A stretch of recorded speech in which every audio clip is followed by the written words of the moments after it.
முதற் பேரானவர்களை சங்கரிக்கிறவன் இஸ்ரவேலை தொடாதபடிக்கு அவன் பஸ்காவையும் இரத்தத்தையும் பூசலோடுமே నియమத்தை ఆచరిస్తాను.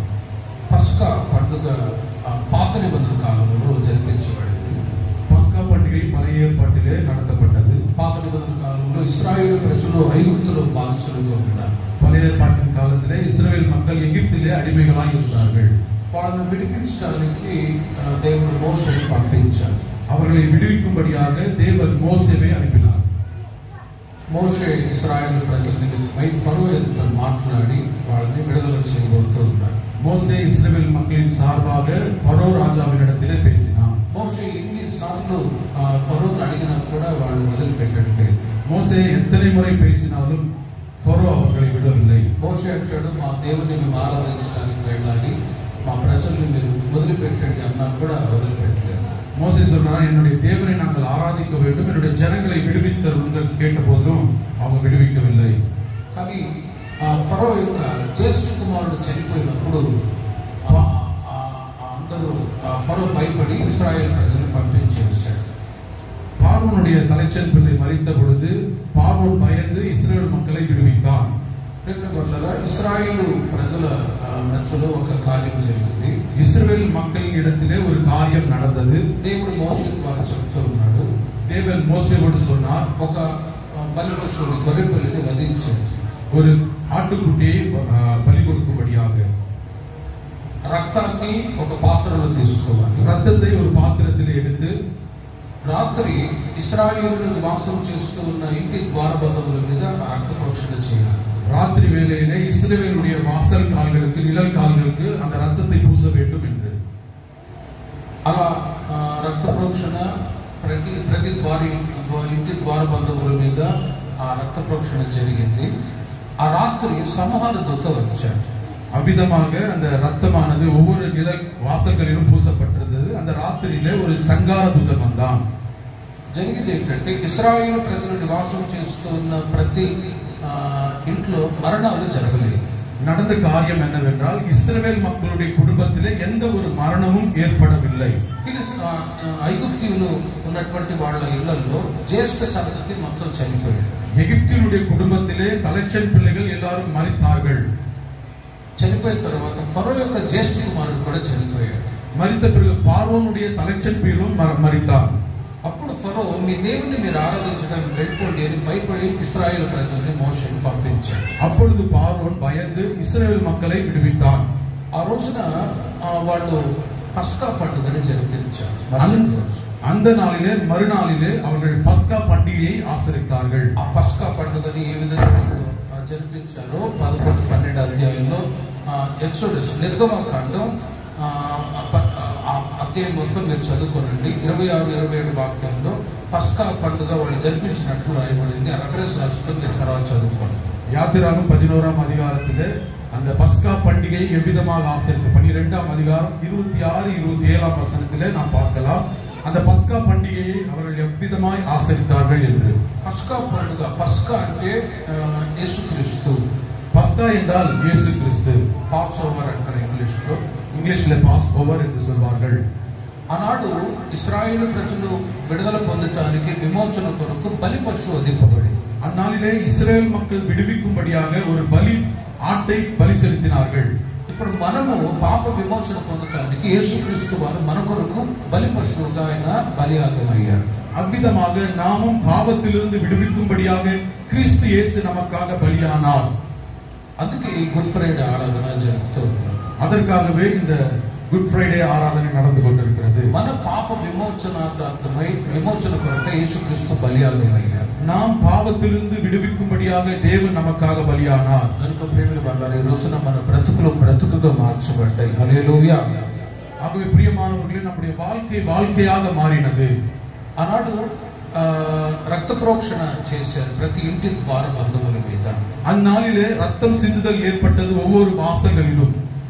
కనుక ఈ రోజున యేసుక్రీస్తు ఆయన మన కొరకై కల్వారి శిలువలో ప్రాణం పెట్టాడు, విలువైన రక్తాన్ని మన కొరకు చెందించాడు. ஆகவே இந்த நாளிலும் கிறிஸ்து இயேசு நமக்காக சிலுவையில கல்வாரியில பிராண தியாகத்தை செய்தார், உனக்காக எனக்காக. ఈ రోజు మాత్రమే కాదు, ప్రతి రోజు యేసుక్రీస్తు శిలువ త్యాగాన్ని ధ్యానించాలి. இன்றைக்கு நாள் மாத்திரமல்ல, ஒவ்வொரு நாளும் நாம் சிலுவை குறித்து நாம் தியானிக்க வேண்டும். మరి యేసుక్రీస్తు మన కొరకై శిలువలో కార్చిన రక్తము ద్వారా మనం పొందుకున్న మేలు ఏంటి? இயேசுகிறிஸ்து நமக்காக சிலுவையில சிந்தினதினாலே வந்த நன்மைகள் என்ன? ఏదో మనం నామకార్థంగా ఆరాధించి వెళ్ళిపోకూడదు. ஏதோ நாம் பெயர் கிறிஸ்தவர்களாக ஆராதித்து போவது அல்ல. యేసుక్రీస్తు శిలువలో చేసిన త్యాగాన్ని మనం తలంచి ఆయన తద్వారా ఆయన చేసిన మేలుని మనం తలంచుకొని కృతజ్ఞత కలిగి జీవించాలి. இயேசுகிறிஸ்து சிலுவையிலே நமக்காக செய்த தியாகத்தை நாம் தியானித்து அதை நினைத்து கர்த்தரை துதிக்க வேண்டும். లోకస్తులైతే శిలువ మరణాన్ని కామెంట్ చేసి నవ్వేవాళ్ళు ఉన్నారు. உலகத்திலே அநேகர் சிலுவை குறித்து கமெண்ட் செய்து சிரிப்பவர்கள் உண்டு. ఆయన దేవుని కుమారుడైతే సిలువకు ఎందుకు వేయబడాలి, அவர் தேவனுடைய குமாரனே ஆனால் ஏன் சிலுவையிலே அறையப்பட வேண்டும் என்று అనేకుల మనోనేత్రాలు గురుడితనంగా మార్చబడతాయి. அநேகருடைய கண்கள், ஆவின் கண்கள் குருட்டாட்டமாக்கப்பட்டது. కానీ మన మనోనేత్రాలు వెలిగించబడ్డాయి కాబట్టి క్రీస్తు యొక్క త్యాగము ఎందువలన జరిగిందో మనం తెలుసుకుంటూ ఉన్నాం. ஆகவே நம்முடைய மனக்கண்கள் திறக்கப்பட்டதினாலே கிறிஸ்துவினுடைய சிலுவை தியாகம் எதனால நடந்தது என்று நாம் அறிந்திருக்கிறோம். యేసుక్రీస్తు మన కొరకై కల్వారి శిలువలో రక్తాన్ని చెందించాడు. இயேசுகிறிஸ்து நமக்காக கல்வாரி சிலுவையிலே ரத்தத்தை சிந்தினார். దాని వలన మనకు కలిగే ఆశీర్వాదం ఏంటి? அதனாலே நமக்கு உண்டாகிற ஆசீர்வாதம் என்ன? ఒకటి మత్తయి సువార్త 26వ అధ్యాయం 28వ వాక్యం. ஒன்னு மத்தேயு எழுதின சுவிசேஷம் 26-28 வசனம். మత్తయి సువార్త 26:28లో ఆయన శిలువలో కార్చిన రక్తము ద్వారా మనకు రక్షణ కలిగింది అని రాయబడింది. அவர் சிலுவையில சிந்தின ரத்தத்தினாலே நமக்கு ரட்சிப்பு உண்டாயிற்று என்று எழுதப்பட்டிருக்கிறது. ప్రియమైన వారలారా, యేసుక్రీస్తు మన కొరకు శిలువలో కార్చిన రక్తము ద్వారా మనకు పాప విమోచన రక్షణ కలిగినది. இயேசுகிறிஸ்து நமக்காக சிலுவையில ரத்தத்தை சிந்தினதினாலே நமக்கு பாவத்தை குறித்த ரட்சிப்பு உண்டாயிற்று. పాపాలు క్షమించబడాలంటే చాలా మంది దాన ధర్మాలు చేస్తే పాపాలు క్షమించబడతాయి అంటారు. అలా కానే కాదు. பாவங்கள் மன்னிக்கப்பட வேண்டுமானால் அநேக தான தர்மங்களை செய்வார்கள், ஆனால் அப்படி நடக்கவே நடக்காது. పుణ్య కార్యాలు చేస్తే లేక గంగా నదిలో స్నానం చేస్తే పాపాలు పోతాయి అంటారు. పోలేదు. புண்ணிய காரியங்கள் செய்தாலோ அல்ல கங்கை நதியில நீராடினாலோ பாவங்கள் போகும் என்று நினைப்பார்கள். அப்படி ஆகாது. బలుల ద్వారా ఒక రక్త ప్రోక్షణ లేనిదే పాప క్షమాపణ లేదు అని వాక్యం గ్రంథాల్లో రాయబడ్డాయి. ரத்தம் சிந்துதல் இல்லாமல் பாவ நிவர்த்தி இல்லை என்று வேதத்தில் எழுதப்பட்டிருக்கிறது. అనేక గ్రంథాల్లో రాయబడ్డాయి. அநேகருடைய வேதாகமங்களில் எழுதப்பட்டிருக்கிறது. రక్తాన్ని త్రాగిన వాళ్ళు ఉన్నారు, కానీ రక్తాన్ని మానవాళి కొరకు చెందించింది యేసుక్రీస్తు మాత్రమే. హల్లెలూయా. ரத்தத்தை குடித்தவர்கள் அநேகர் உண்டு, ஆனால் ஜனங்களுக்காக ரத்தத்தை சிந்தினது கிறிஸ்து இயேசு ஒருவர் மாத்திரமே. పాత నిబంధన కాలంలో పాపాలు క్షమించబడాలంటే బలులు అర్పించేవాడు. பழைய ஏற்பாட்டின் காலத்திலே பாவங்கள் மன்னிக்கப்பட வேண்டுமானால் பலிகளை செலுத்துவார்கள். ఇప్పుడు బలులు అర్పించే కార్యక్రమాలు ఏమీ లేవు. இப்பொழுது பலி செலுத்துகிற காரியங்கள் நடைபெறுவது அல்ல. యోహాను సువార్త 8వ అధ్యాయం 11వ వాక్యంలో, யோவான் எழுதின சுவிசேஷம் 8:16 వ్యభిచారమందు పట్టబడిన స్త్రీని యేసు ప్రభు దగ్గరికి తీసుకొచ్చారు. பாவத்திலே பிடிபட்ட ஒரு பெண்ணை இயேசுவினிடத்தில் கொண்டு வந்தார்கள். బోధకుడు ఈమె పాపం చేస్తూ ఉన్నప్పుడు దొరికింది, ఇలాంటి వాళ్ళు రాళ్లతో కొట్టి చంపాలి, మరి ఏం చేయాలని అడిగారు. போதகரே, இவர் பாவம் செய்யும் போது பிடிபட்டால் இவரை கல்லெறிந்து கொல்ல வேண்டும், என்ன செய்ய வேண்டும் என்று இயேசுவினிடத்தில் கேட்டார்கள். యేసయ్య అంటాడు, మీలో ఎవడు పాపం చేయలేదో వాడే బట్టలు ఎదుట ఆ మీద రాయివేయాలి. இயேசு சொன்னார், உங்களில் யார் பாவம் செய்யவில்லையோ முதல் கல்லை எறியுங்கள் என்று சொன்னார். వాళ్ళెవరు కూడా ఆ రాళ్ళు వేయలేకపోయారు. அவர்களில் ஒருவரும் அந்த கல்லை எறியவில்லை. ఈ సందర్భాన్ని యేసుని గారు చెప్పేవాళ్ళు, వాళ్ళేమో దొరకని దొంగలు, ఈమె దొరికింది కాబట్టి దొంగ అయింది. இந்த காரியத்தை இயேசு அவர்கள் சொல்வார்கள். அவர்கள் கண்டுபிடிக்க முடியாத ஒரு திருடர்கள், இவர் கண்டுபிடிக்கப்பட்ட ஒரு திருடன். ఈమె పాపం చేస్తూ దొరికింది కాబట్టి దొంగ, శాస్త్రుల పరిచయులు దొరకని దొంగలు. இவள் பாவம் செய்யப்பட்ட போது பிடிக்கப்பட்டதுனாலே இவள் திருடி, ஆனால் பாவம் செய்யாமல் மறைமுகமாக வாழ்கிற பரிசேயர்கள் இருக்கிறார்கள். కాబట్టి ప్రేమను వల్ల ఎవరు ఆమెను రాయి వేసి కొట్టలేదు. யாரும் அவளை கல்லெறிந்து கொல்லவில்லை. యేసయ్య అంటాడు, నీవు మరి అధికముగా పాపం చేయకుండా ఉండే నిమిత్తం, కీడు రాకుండా ఉండే నిమిత్తం నీవు పాపం చేయవద్దు అన్నాడు. இனி அதிகமான கீடு ஒன்றும் உனக்கு உண்டாகாதபடி நீ பாவம் செய்யாதே என்று சொன்னார். ఆ రోజు నుండి ఆమె జీవితం వెలుగుమయంగా మార్చబడినది. చప్పట్లు కొట్టండి గట్టిగా. அந்த நாளிலே இருந்து அவருடைய வாழ்க்கை ஒளிமயமாக மாற்றப்பட்டது. కనుక యేసుక్రీస్తు ఆయన సిలువలో కార్చిన రక్తం ద్వారా మనకు పాప విమోచన దొరుకుతుంది. ஆகவே இயேசு கிறிஸ்து சிலுவையில் சிந்தின ரத்தத்தினாலே நமக்கு பாவ நிவர்த்தி உண்டாயிற்று. ఆ రక్షణ దేవుని ప్రజలైన మనకు అనుగ్రహించి ఈ రోజున ఈ సంఘములో దేవుని బిడ్డలుగా జీవించే గొప్ప ధన్యత ఇచ్చాడు. అందుకొరకు రెండు చేతులెత్తి స్తోత్రం చెప్తాం. స్తోత్రం స్తోత్రం స్తోత్రం స్తోత్రం స్తోత్రం. அந்த ரட்சிப்பை தேவன் நமக்கு கொடுத்து தேவனுடைய சமூகத்தில் இவ்விதமாய் சேரும்படியா தேவன் நமக்கு கிருபை தந்திருக்கிறார். இரண்டாவதாக யோவான் ராసిన మొదటి పత్రిక మొదటి అధ్యాయం 7వ వాక్యంలో யோவான் எழுதின 1వ அதிகாரம் 7వ వచనం. యోవాన్ రాసిన మొదటి పత్రిక 1వ యోవాన్ 1:7. యేసుక్రీస్తు రక్తం ద్వారా మనము పవిత్రపరచబడి ఉన్నాము అనే మాటలు రాయబడ్డాయి. మీరు తర్వాత చదువుకోండి. இயேசு கிறிஸ்துவுடைய ரத்தத்தினாலே நாம் பரிசுத்தமாக்கப்பட்டிருக்கிறோம் என்று எழுதப்பட்டிருக்கிறது. మనము గతంలో పాపులముగా ఉన్నాము.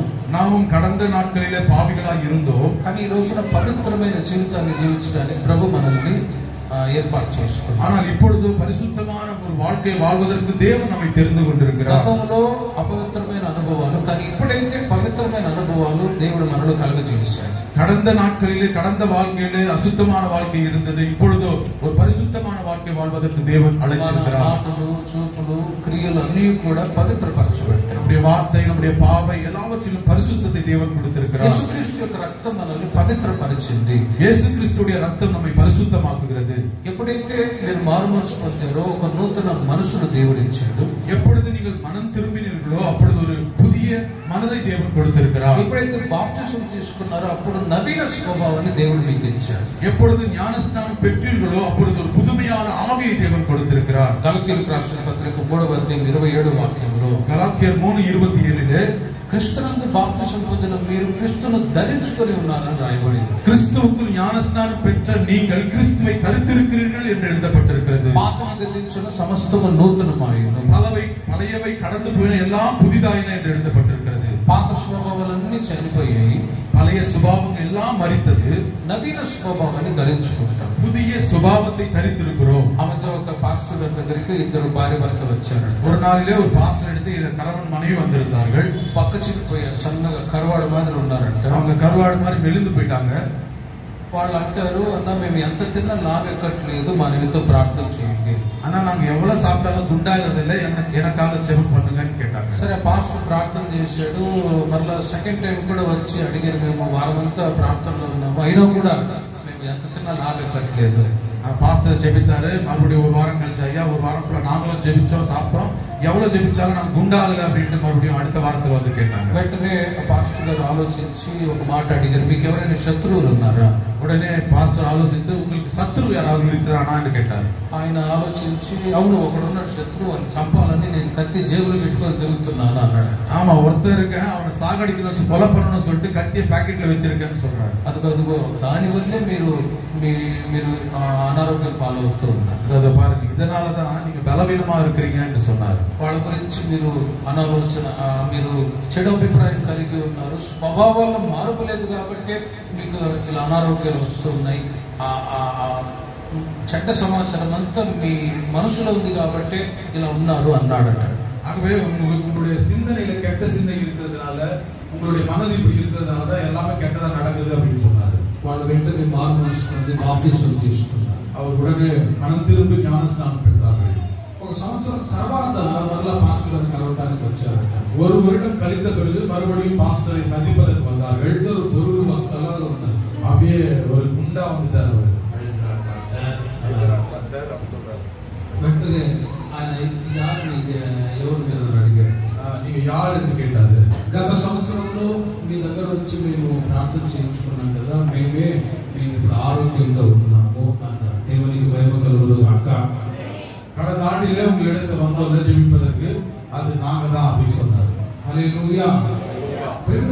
స్వభావాల్లో ఎప్పుడైతే మార్పు కలిగిందో, சிந்தனையிலே ஆலோசனையில் எப்பொழுது மாற்றம் உண்டாயிற்றோ వెంటనే వాళ్ళు ఆరోగ్యవంతులుగా ఉన్నారు. உடனே அவர்கள் ஆரோக்கியவான்களாக மாறினார்கள். కాబట్టి ఎక్కడ మనం ఎవరి మీద వ్యతిరేకత, అసమాధానము, కోపము, ద్వేషము వీటికి చోటు ఇవ్వకుండా మంచి స్వభావాలు మనం ధరించుకుందాము గాక. நம்ம எங்கேயுமே மற்றவர்களை பற்றி அசமாதானமாக விரோதமாக இல்லாதபடி ஒரு நல்ல சிந்தையை தரித்துக் கொள்வோமாக. అందు నిమిత్తమే యేసుక్రీస్తు మనల్ని రక్షించడానికి మన నిమిత్తమై కల్వారి సిలువలో ఆయన తన ప్రాణాన్ని త్యాగం చేశాడు, తన రక్తాన్ని చిందించాడు. அதற்காகவே கிறிஸ்து இயேசு நமக்காக நம்மை பரிசுத்தமாக்குவதற்காகவே கல்வாரி சிலுவையில் நமக்காக தன்னுடைய ரத்தத்தை சிந்தினார். மத்தேயு சுவார்த்த 5:16 వాక్యంలో, మత్తయి సువిశేషం 5:16 వచనத்திலே, మన సత్క్రియలను చూసి ఇతరులు వెలుగులోకి వచ్చేటట్లుగా వారి ఎదుట మీ సత్క్రియలు ప్రత్యక్షపరచబడాలి అని రాయబడింది. நம்முடைய நற்கிரியைகளை கண்டு தேவனிடத்துக்கு வரும்படியாக உங்களுடைய நற்கிரியை காண்பீங்கள் என்று வேதத்தில் எழுதப்பட்டிருக்கிறது. దేవుని ప్రజలైన మనము దేవుని సన్నిధిలో ఆత్మీయంగా ఎదుగుతూనే రావాలి. தேவனுடைய சபையில் இருக்கிற நாம் தேவனுடைய ஆவியிலே தினந்தோறும் வளர வேண்டும். పాత స్వభావాలన్నీ పూర్తిగా చనిపోవాలి, నవీన స్వభావాలు ధరించుకుంటూ రావాలి. பழைய சுபாவங்கள் எல்லாம் மரித்து போக வேண்டும், புதிய சுபாவத்தை தரித்துக் கொள்ள வேண்டும். ఒక గుడ్ బిలీవర్ అన్నప్పుడు వాళ్ళు స్పిరిచువాలిటీ ఉంటారు. ஒரு நல்ல விசுவாசி என்பதற்கு நல்ல நற்குணங்கள் அவனிலே காணப்படும். స్పిరిచువల్ గ్రోత్ అనేది చాలా ముఖ్యం. அந்த ஆவிக்குரிய வளர்ச்சி மிக மிக அவசியமா இருக்கிறது. మీరు ఎన్ని సంవత్సరాలు చర్చకు వచ్చారు అని అడిగినప్పుడు, நீங்கள் எத்தனை வருடம் ஆலயத்துக்கு வருகிறீர்கள் என்று கேட்டபோது, 10-20 సంవత్సరాలు విశ్వాసం అంటే స్పిరిచువల్ స్టాండర్డ్ కూడా అంతగానే ఉంది. ஒரு 10-20 வருடம் என்று சொன்னால் ஆவிக்குரிய வளர்ச்சியும் அமிதமாய் காணப்பட வேண்டும். ఎప్పుడంటే ఆ స్వభావాల్లో మార్పు కలిగినప్పుడు, எப்போது அந்த சுபாவத்திலே மாற்றம் உண்டாகுமோ, మనం పవిత్రపరచబడ్డప్పుడు మనం ఆత్మీయంగా ఎదగలము.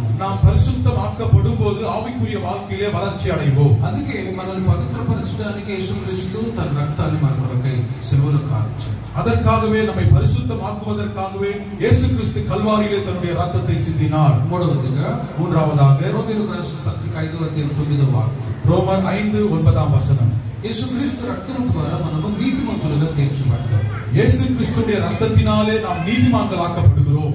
మొట్టమొదటి మనుషుడైన ఆదాము ఉన్నాడు. முதல் மனிதனாகிய ஆதாம் இருந்தார். ఆయన దేవుని యొక్క మాటకు అవిధేయత చూపాడు. அவன் தேவனுடைய வார்த்தைக்கு கீழ்ப்படியாததினாலே, తినకూడని పండ్లు తిన్నాడు, சாப்பிடக்கூடாத காரியத்தை சாப்பிட்டதினாலே, తద్వారా అవిధేయత అనేది మనుషులందరికీ కూడా వచ్చేసింది. அதனாலே அவிசுவாசமானது மனுஷன் எல்லாருக்குள்ளும் வந்தது. ఇప్పుడు ఎవరైనా దొంగ జైల్లో వేశారనుకోండి, யாராவது ஒரு திருடனை சிறைச்சாலை போட்டாங்கன்னா, நீ திருடிட்டியா అన్నప్పుడు, இல்ல சார் நான் திருடல అంటాడు. நீ திருடிட்டியான்னு சொன்னா, சார் நான் திருடலன்னு சொல்லுவாங்க. ఏరోప్లేన్ ఎక్కించిన తర్వాత అప్పుడు నాదా సార్ திருடிட்டேன் అంటాడు.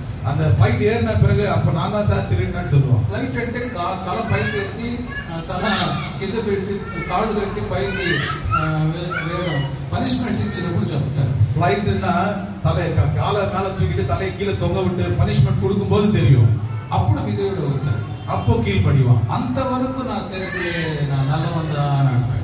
అంతవరకు నేను మంచోడు చెప్తాడు. నేను చిలకలూరుపేటలో సేవ చేస్తున్నప్పుడు చిన్న బాబు నా దగ్గర డబ్బు దొంగిలించాడు. சிலகுலூர்பேட்டையில ஊழியம் பண்ணும்போது ஒரு சிறுவன் திருடினான்.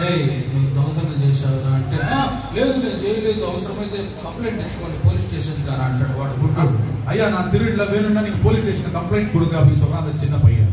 చిన్నవాళ్ళైనా పెద్దవాళ్ళైనా చూడండి, అవిధేయత అనే మనసు ఉంటుంది. சிறியவனோ பெரியவனோ கீழ்ப்படியாம என்கிற மனது உண்டு. ఆనాడు ఆదాము అవిధేయతను బట్టి పాపం మనుషుల అందరికీ కూడా సంప్రాప్తం. அந்நாளிலே ஆதாமுடைய கீழ்ப்படியாமையினாலே பாவமானது எல்லாருக்கும் உண்டாயிற்று. కానీ యేసుక్రీస్తు లోకానికి వచ్చి, ஆனால் இயேசு கிறிஸ்து இந்த உலகத்திற்கு வந்து తండ్రి మాటకు విధేయత చూపాడు. பிதாவுடைய வார்த்தைக்கு கீழ்ப்படிந்து ఆయన చిత్త ప్రకారమే ఆయన మన కొరకు కల్వారి శిలువలో ప్రాణం పెట్టాడు. அவருடைய சித்தத்தின்படி கல்வாரி சிலுவையிலே நமக்காக பிராண தியாகத்தை செய்தார். గెత్సేమనే తోటలో శ్రమ అనుభవి ప్రార్థిస్తున్నారు. గెత్సేమనే వనத்தில் அவர் ஜெபித்தபோது సర్వలోక ప్రజలు చేసిన పాపభారం అనే పాత్ర పెట్టబడింది. సర్వలోకத்தினுடைய பாவத்தின் பாத்திரத்தை அவரிடத்திலே கொண்டு வந்தார்கள். యేసుక్రీస్తు అంటారు, తండ్రి నీ చిత్తమైతే ఈ పాత్రని తొలగించు, అయినా నా ఇష్టం కాదు, నీ చిత్తమే సిద్ధించును గాక. இயேசு கிறிஸ்து சொல்றார், பிதாவே இந்த பாத்திரத்தை என்னிடத்தில் விலக்கும், என்னுடைய சித்தம் அல்ல உம்முடைய சித்தத்தை நிறைவேற்றும் என்று ஜெபித்தார். అని మన నిమిత్తమై ఆయన కల్వారి శిలువలో తండ్రి చిత్తాన్ని చేసి ప్రాణత్యాగం చేసి, இவ்விதமாக நம்முடைய சித்தத்திற்காக பிதாவுடைய சித்தத்தை நிறைவேற்றும்படி நமக்காக அவர் பிராண தியாகத்தை செய்தார். అందుకే రోమీయులకు రాసిన పత్రిక 5:19 వాక్యంలో, ஆகவே ரோமர் 5:19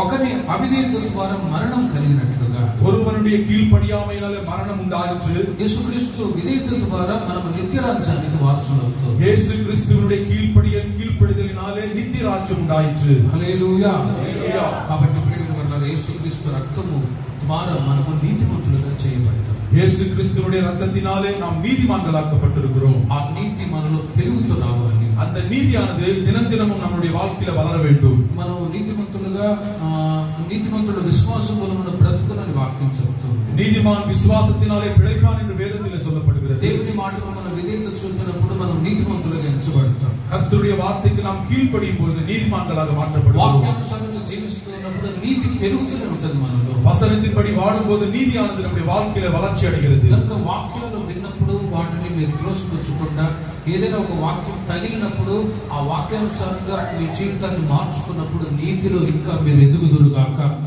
ஆகவே வசனமானது நம்மை சந்திக்கும் பொழுது அந்த வசனத்திற்கு கீழ்ப்பட்டு வசனத்தினால் நாம் சேவை செய்து கொள்ளும் பொழுது நம்முடைய வாழ்க்கை நீதிமான வாழ்க்கையாக மாற்றப்படும். యేసుక్రీస్తు తండ్రికి విధేయత చూపి మన నిమిత్తమై ఆయన ప్రాణత్యాగం చేసి రక్తాన్ని కార్చాడు. இயேசு கிறிஸ்து பிதாவானவருக்கு கீழ்ப்பட்டு தன்னுடைய ஜீவனை நமக்காக கொடுத்தார்.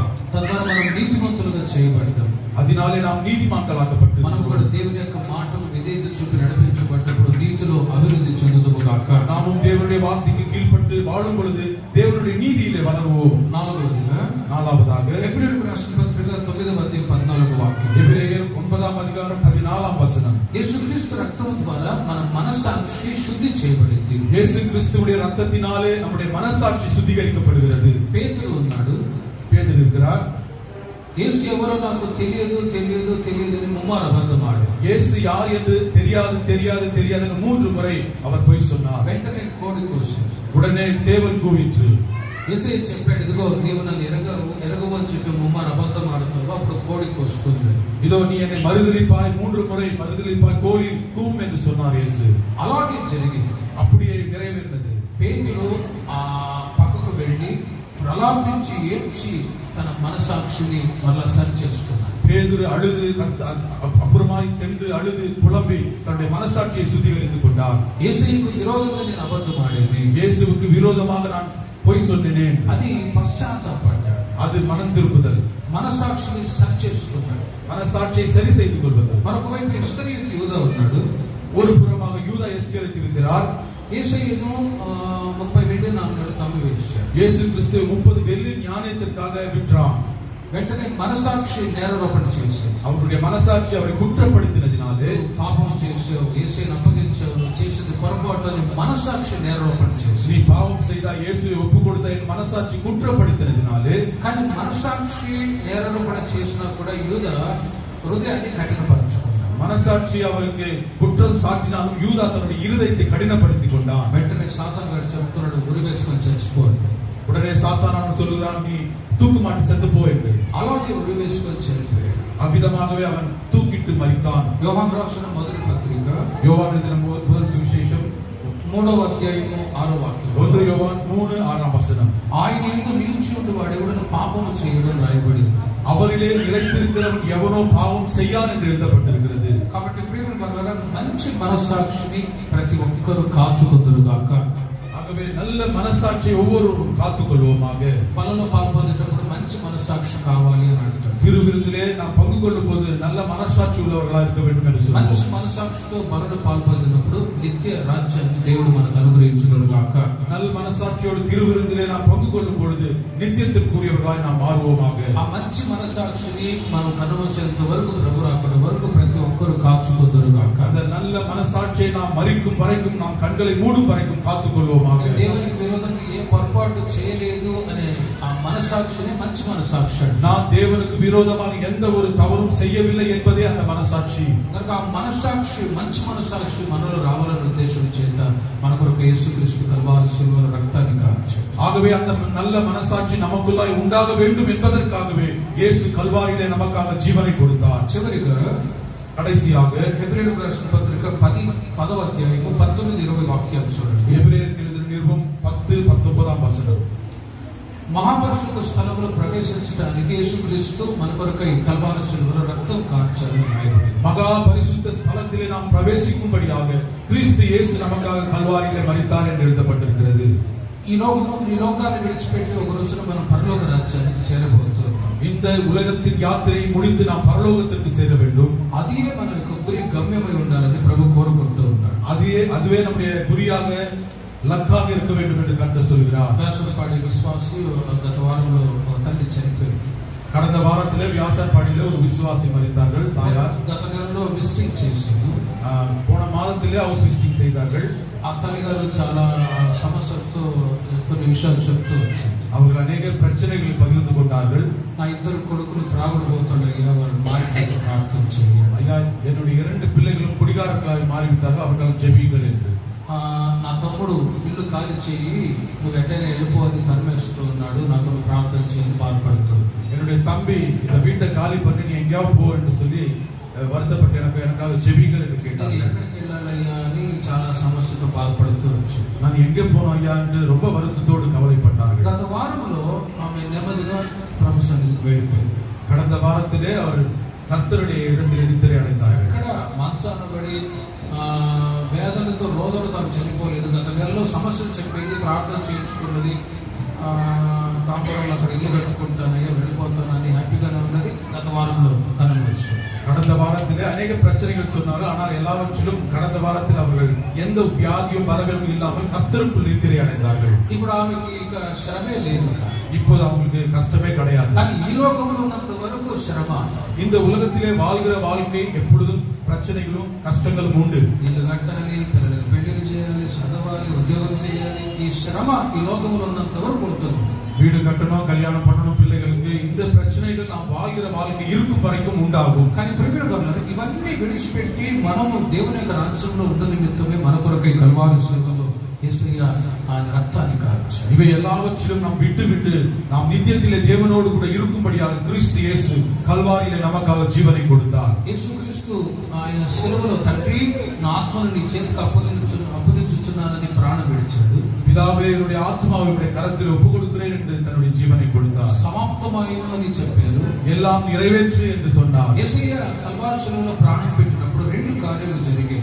இயேசு சிலுவையிலே தன்னுடைய ஜீவனை கொடுக்கும் பொழுது 2 காரியங்கள் நடைபெற்றது. యెరూషలేము యొక్క దేవాలయపు తెర 2 భాగాలుగా విభజింపబడింది. యెరూషలేముடைய திரைச்சீலைகள் 2ஆக பிளக்கப்பட்டது.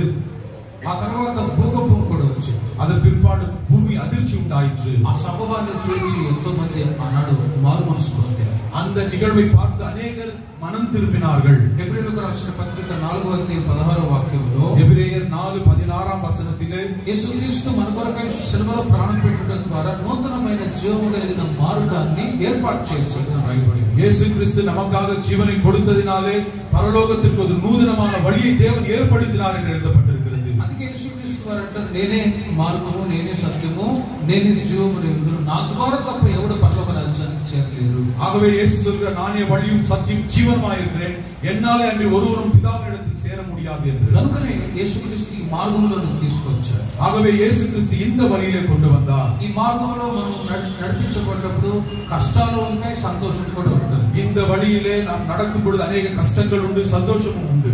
సంతోషం ఉన్నప్పుడు ప్రభుని స్తుతించడం ఒకటి, சந்தோஷமாய் இருக்கும்போது கர்த்தரை துதிப்பது ஒரு காரியம். శ్రమలో ఉన్నప్పుడు కూడా ప్రభువులో మనం ఆనందించాలి. கஷ்டங்கள் இருக்கும்போது கர்த்தருக்குள் நாம் மகிழ வேண்டும். సిలువ అనగానే శ్రమలు. சிலுவை என்பது பாடு. ఆ మధ్య ఒక అతను పడుకొని ఉన్నాడు. ஒரு நாளிலே ஒருத்தர் படுத்துக் கொண்டிருந்தார். కల వచ్చింది.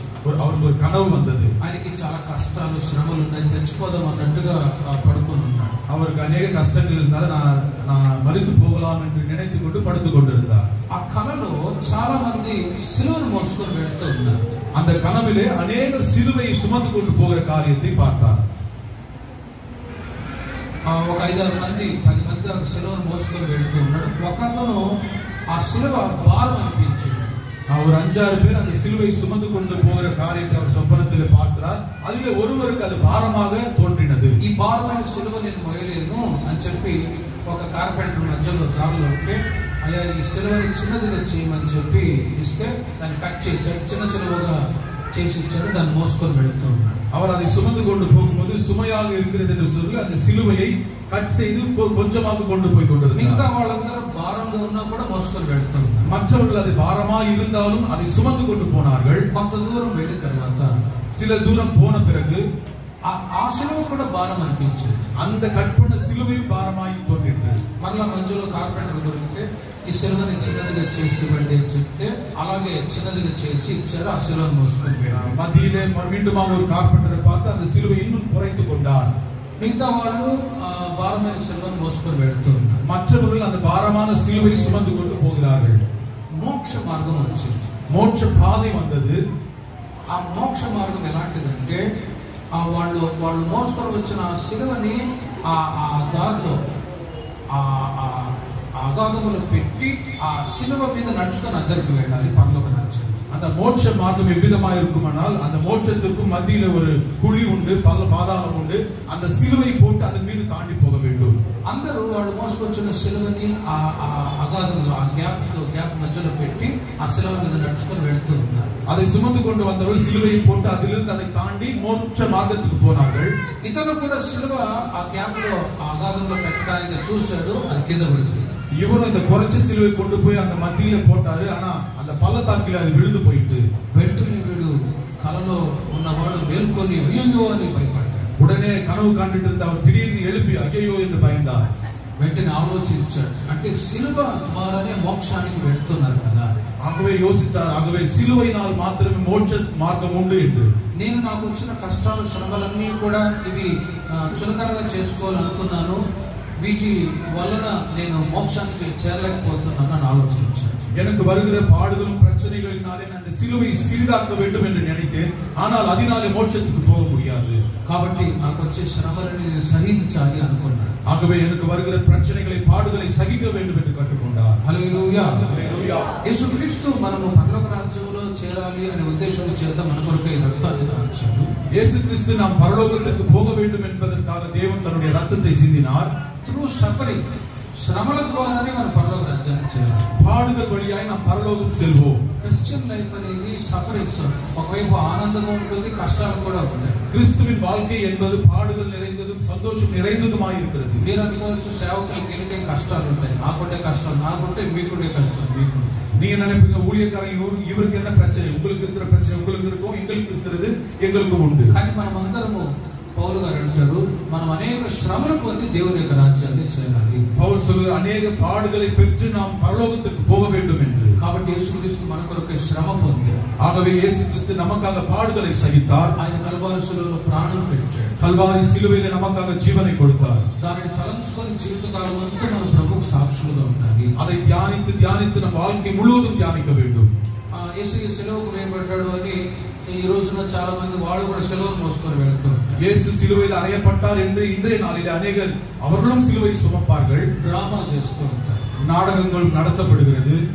ఆ మధ్య గుడ్ ఫ్రైడే ఈ రోజునే ఒక చర్చిలో ఏం జరిగిందంట, ఒక అతను సిలువ మోసుకొని వెళ్తూ ఉన్నాడు, యేసు ప్రభులాగా యాక్టింగ్ చేస్తూ. ஒரு நாளிலே இவ்விதமாக குட் ஃப்ரைடே நாளிலே ஒரு இடத்துல ஒரு டிராமா, ஒருத்தர் சிலுவை சுமந்து கொண்டு போய் கொண்டிருந்தார். వాడు చాలా అప్పులు చేశాడు. அவர் நிறைய கடன் பட்டிருக்கிறாரு. ఉండే 5-6 వీధుల్లో ఒక వీధిలో వాడు కాసుకొని ఉన్నాడు. వాడు ఎప్పుడు దొరికితే వాడిని పడదామన్నారు.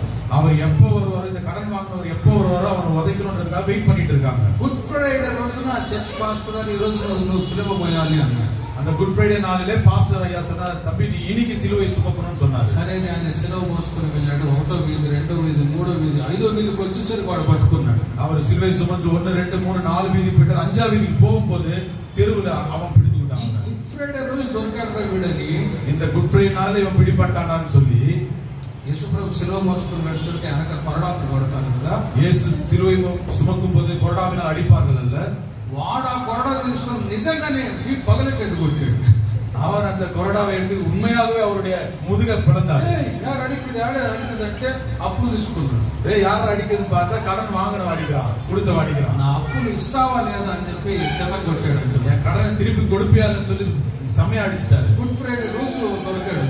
குட் ஃப்ரைடே நாளில அவர் பிடிபட்டார். ఇలా నామకార్థ సంఘాల్లో ఇలా చేసి ఇబ్బందులు పడుతూ ఉంటారు. நாமகார்த்த சபைகளில் இவ்விதமாய் செய்வார். మనమైతే నిజమైన గుడ్ ఫ్రైడే ప్రభువు చేసిన త్యాగాన్ని తలంచుకొని జీవితకాలం అంతా యేసుకి మనం సాక్షులుగా బ్రతుకుదుముగాక. நாமோ தேவன் செய்த தியாகத்தை நினைத்துக் கொண்டு நம்முடைய வாழ்நாள் முழுவதும் அதை சிந்தித்து தியானித்து வாழ்வோமாக. ప్రార్థన చేసుకుందాం, ஜெபிக்கலாம். ప్రార్థన చేసుకుందాం. ఒక 2 నిమిషాలు అందరూ ప్రార్థన చేసుకుని ముగించుకుందాం. యేసయ్య ఆయన మన కొరకు ప్రాణ త్యాగం చేశాడు. இயேசு நமக்காக தன்னுடைய ஜீவனை கொடுத்தார். ఇశ్రాయేలు ప్రజలు ఐగుప్తులో నుంచి విడుదల చేయబడటానికి రక్త ప్రోక్షణ ఆచారాన్ని ఆచరించారు. இஸ்ரவேல் மக்கள் விடுவிக்கும்படியாக அங்க ரத்தம் பூசப்பட்டிருக்கிறது. రక్త ప్రోక్షణ లేనిదే పాప క్షమాపణ లేదు. ரத்தம் சிந்துதல் இல்லாமல் பாவ நிவர்த்தி கிடையாது. యేసుక్రీస్తు రక్తం ద్వారా మనము మన పాపాలు క్షమించబడ్డాయి. இயேசு கிறிஸ்துவின் ரத்தத்தினாலே நம்முடைய பாவங்கள் மன்னிக்கப்பட்டிருக்கிறது. మనకు రక్షణ కలిగింది. நமக்கு ரட்சிப்பு உண்டாயிற்று. అందుకొరకు రెండు చేతులెత్తి స్తోత్రం చెప్తాం. அதற்காக கைகளை உயர்த்தி ஸ்தோத்திரிப்போம். స్తోత్రం స్తోత్రం స్తోత్రం. యేసుక్రీస్తు రక్తం ద్వారా మనం పవిత్రంగా మార్చబడ్డాం. இயேசு கிறிஸ்துவின் ரத்தத்தினாலே நாம் பரிசுத்தமாக்கப்படுகிறோம். అందుకొరకు స్తోత్రాలు చెప్తాం. அதற்காக ஸ்தோத்திரிப்போம். ஸ்தோத்திரம் ஸ்தோத்திரம் ஸ்தோத்திரம் ஸ்தோத்திரம். యేసుక్రీస్తు రక్తం ద్వారా మనం నీతిమంతులుగా చేయబడ్డాం. இயேசு கிறிஸ்துவின் ரத்தத்தினாலே நாம் நீதிமான்களாக்கப்படுகிறோம். అందుకొరకు స్తోత్రాలు చెప్తాం. அதற்காக ஸ்தோத்திரிப்போம். యేసుక్రీస్తు రక్తం ద్వారా మన మనస్సాక్షి శుద్ధి చేయబడి இயேசு கிறிஸ்துவின் ரத்தத்தினாலே நம்முடைய மனசாட்சி சுத்திகரிக்கப்படுகிறது. అందుకొరకు స్తోత్రాలు చెప్తాం. அதற்காக ஸ்தோத்திரிப்போம். ஸ்தோத்திரம் ஸ்தோத்திரம் ஸ்தோத்திரம். యేసుక్రీస్తు రక్తం ద్వారా మనం పరిశుద్ధ స్థలంలో ప్రవేశించే ధన్యతను ఇచ్చాడు. இயேசு கிறிஸ்துவின் ரத்தத்தினாலே மகா பரிசுத்த ஸ்தலத்திற்கு போவதற்கு தேவன் கிருபை தந்தார். శ్రమల ద్వారానే మనం పరలోక రాజ్యానికి చేరాలి. பாடுகள் மூலமாக பரலோகம் செல்வோம். క్రైస్తవ్యంలో ఇటు అనుభవాలు మనకు ఇచ్చాడు. అందుకొరకు స్తోత్రాలు చెప్తాం. கிறிஸ்துவ வாழ்க்கையில் இந்த அனுபவத்துக்காக ஸ்தோத்திரிப்போம். ஸ்தோத்திரம் ஸ்தோத்திரம் ஸ்தோத்திரம் ஸ்தோத்திரம். తండ్రి కుమార పరిశుద్ధాత్మ త్రియేక దేవునికి స్తోత్రాలు చెప్తాం. பிதா குமாரன் பரிசுத்த ஆவியானவருக்கு ஸ்தோத்திரிப்போம். ஸ்தோத்திரம் ஸ்தோத்திரம் ஸ்தோத்திரம் ஸ்தோத்திரம். ప్రేమగల తండ్రి పరిశుద్ధుల ఈ ఆరాధనని మీరు ఆశీర్వాదకరంగా జరిపించినందుకు స్తోత్రం.